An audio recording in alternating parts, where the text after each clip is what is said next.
How you doing? Doing this.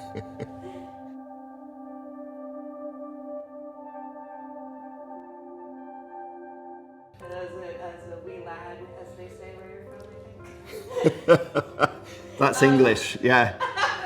We say that all the time.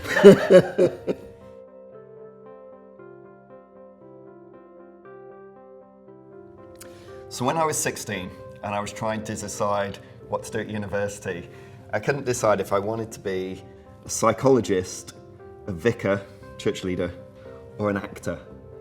And so was it going to be drama? Was it going to be theology? Was it going to be psychology? And my colleagues will joke and say I've been trying to be all three ever since. So the drama queen is still here. But so is the kind of concern of faith. So I ended up being a clinical psychologist. But for me, the kind of interest of psychology around what does it mean to live well, to have a thriving life, to work out who you are, and the interest of faith, if you like. So who is God? What's my place in the world? What should I do with my life before I die? What's the meaning? How do we do good relationships? All those things came together in one place. So it was only when I got to university that people started telling me that psychology and faith didn't fit together. And before that, I just hadn't got the memo. Hadn't dawned on me. So for me, my sort of love of God, if you like, and my love of psychology came together in answer to the same kind of questions.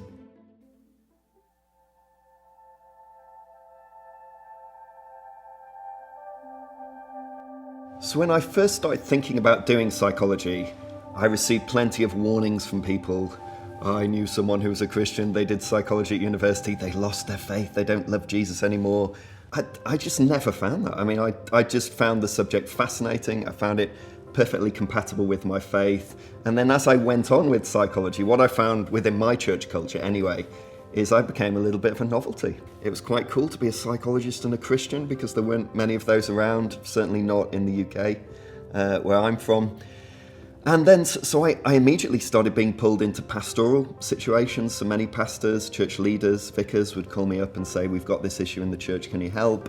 And then increasingly, as time has gone on, I've ended up actually working with church leaders a lot. So more on the leadership development, how psychology can not only help when something goes wrong, but what might a really good, healthy church culture look like, and what could psychology contribute to that?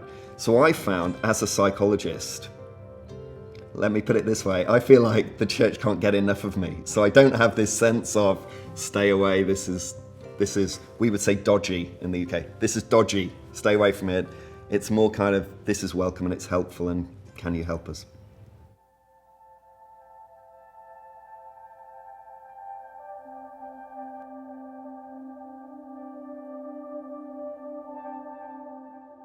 I do nerd out on psychology, it's true. So even on holiday, I'll be sat by the pool with a big textbook and a highlighter.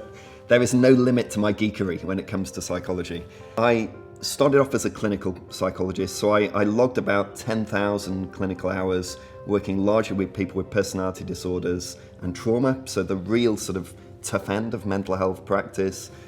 Many of my clients would have been chronically suicidal and self-harming, so lots of risk involved. And I did that for just over a decade in our health service in England. And while I was doing that, I found over that period of time, the question that I was asking about mental health problems started to change and to shift. So I went from saying, what's wrong with this person, to asking the question, what's missing here? What does this person need? And do they need a bit of wisdom, or do they need some self-compassion? Do they need to forgive and repair a relationship? Do they need a bit of self-possession and self-control so they don't jump into all kinds of awful habits? And the moment you start asking those kind of questions, you're starting to get into the world of psychology I now geek out about, which is the field of character strengths. And character strengths really is the study of when people are at their best, when they're doing well, when their lives are meaningful, their relationships work, they feel good, they have a sense of achievement. When people are at their best, what are the positive qualities of character that they're using? And that's what I study. How do you find that when you talk about virtues and character strengths that people are interested and they want to know, or or does it turn people off? Sometimes when I hear that, I'm like, okay, now we're going to talk about how I can do things that I don't really want to do. Like self-control. So reflect on your experience of like talking to people, consulting about character strengths, and having this conversation with a new space. Given that you've mentioned self-control, let's just talk about self-control for a minute though, because that's a really important one. Because I think most people think self-control is almost like self-brutalization. I now have to force myself to be something that I'm not and doesn't feel naturally to me or whatever. But when you actually start looking at the research on self-control, what you find is that people who are highly self-controlled largely have what we would call high construal levels, which means that they live in a question of, who am I? What am I about? And what do I need to be that person? Rather than the low level, which is, there's some cake, I really like cake, but I mustn't eat cake. They go, actually, at the moment, I'm not into that because I'm trying to do something else. I'm trying to keep my weight down, or I'm looking after my health, or I have something to contribute. And so even something like self-control is a really good example of what all the character strengths do, which is it's not so much a clay model of development. You are this and I'm now going to punch you into shape. It's more a seed model of development, which says what's unique about you that's really good. You can't help being it. It's natural to you. When you do it, it's energizing for you, and you engage in the world when you're doing it. It's often invisible because it's so easy, but how do we water that more? So how do we water your creativity, your wisdom? How do we water that bit of you that's really curious and loves to learn? And that's what character strengths is about. It's like, what's good in you and how do we build on that? Not, here's some abstract quality you now have to develop and how do we force you to become it? That wasn't really an answer to your question. I can't remember what the question is. Yeah. So that's great. Is there another one you like to talk about, or something you've done a lot of work on in?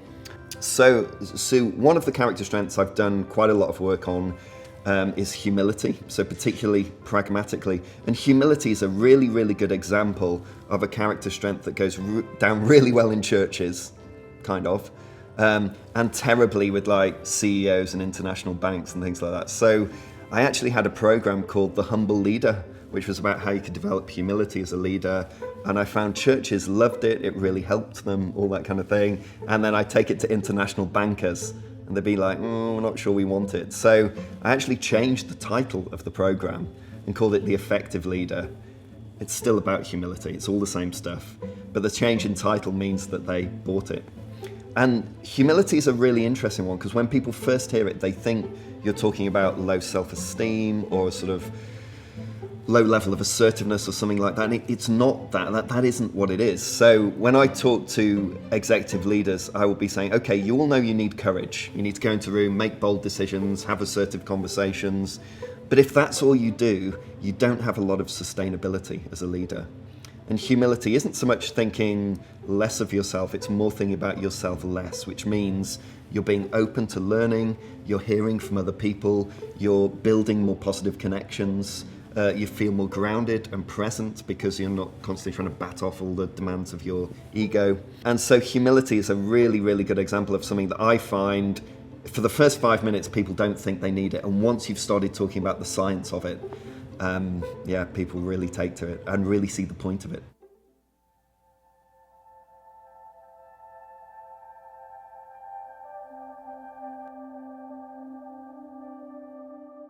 So my involvement with church leaders who are sort of struggling with mental health in some way, shape or form usually takes sort of one of two forms. So firstly, I have a program that's a 2-day program called The Strengths of a Leader, which covers how character strength, what they are, how they help us, how they can help us build resilience, deal with mental health problems, help us have healthy relationships with our team.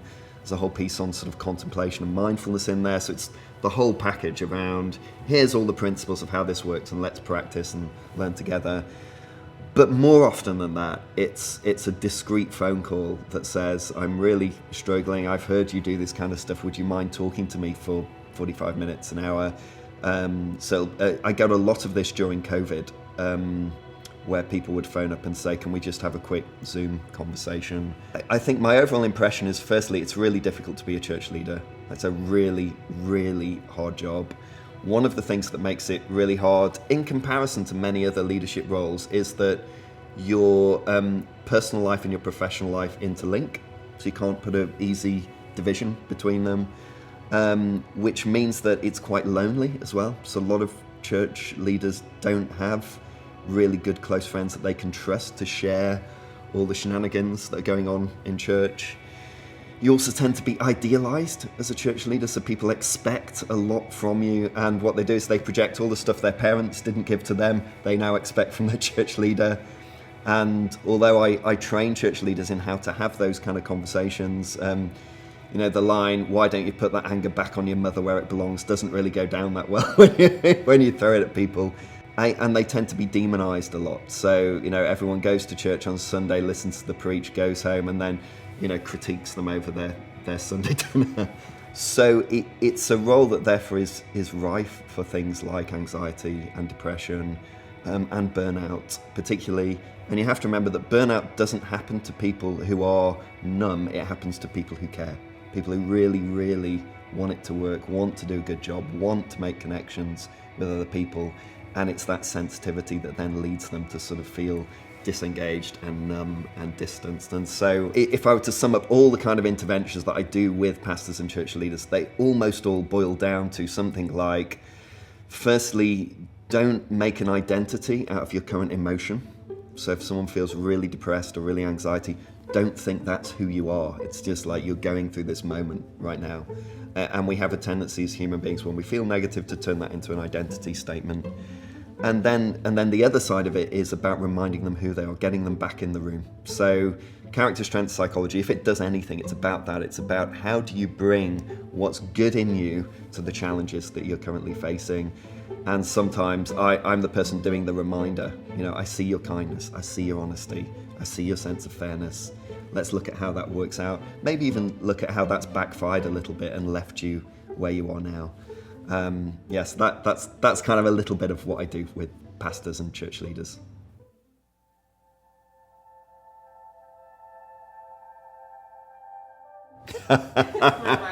Something I nerd out on that's got nothing to do with. There's so many things. So it's got nothing to do with psychology and ministry. This is one of those things where I'm going to go, I'll remember it the moment I walk out the room. I'll be like, oh, I should have said that. I am. Okay. I mean, I just love films.